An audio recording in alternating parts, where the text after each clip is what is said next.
G'day, good evening. How good was that West Tigers win? I mean, that Saturday, right? How good was that Tigers win? Okay. Obviously, millions of people are not feeling great.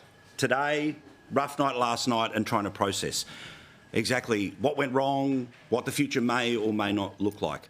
Can I just say, at the start of this show, at the start of this next phase of the journey that the country goes on and the journey that we've been on now for more than 15 years, this next phase is not in any way about going to be criticising what we believe, okay? Will the Greens drop a want for free dental because Adam Bandt may or may not lose his seat? Of course not.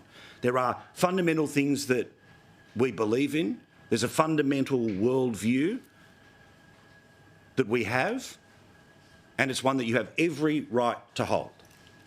The conversation that clearly has to happen, will happen, is to talk about the vessel with which millions of people trusted with their vote yesterday and its capacity to be able to harness that support and grow it into areas that clearly it has lost over a long period of time. Like all good friends, you have to tell the truth.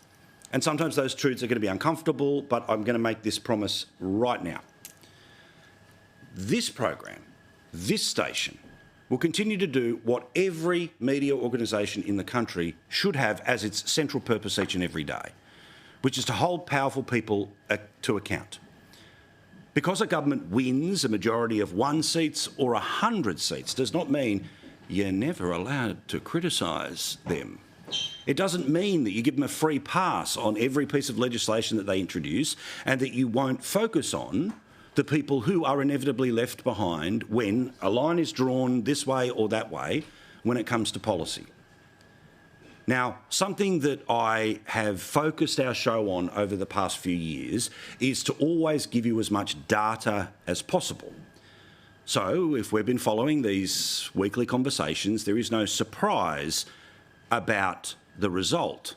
There is a surprise, of course, about the magnitudes, and that's demographics and a whole bunch of stuff that I'll bore you with later. But front and centre, this show, this program, this station will do what it has always done.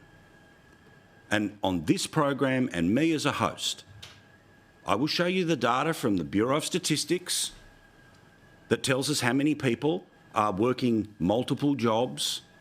I'll show you the data from the Bureau of Statistics when the inflation numbers come out, that while the headline's going to be good, the amount of money that you're having to pay over insurance has gone through the roof.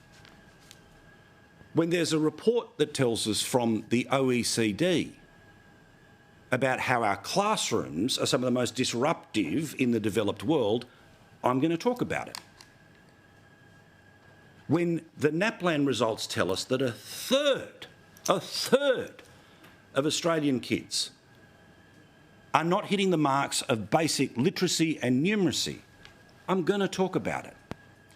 Now, will we, of course, find funny clips of people we disagree with saying and doing stupid things? You betcha. But also we're going to have the conversation that we have had on this program for 15 years. And I always talk about how I try to, in putting the show together and in sitting in front of the microphone each and every night, is to try to be the most honest show on television. And by that I mean, when I'm pissed off, you'll see it. When I'm happy, you'll see it. When there's good news to tell you, I'll tell you it. And when there are tough truths to discuss, we will do it. I am certainly and absolutely have never been arrogant enough to believe that mine is the only voice in the world and therefore I'm right about everything. Like any diet, you need lots of ingredients.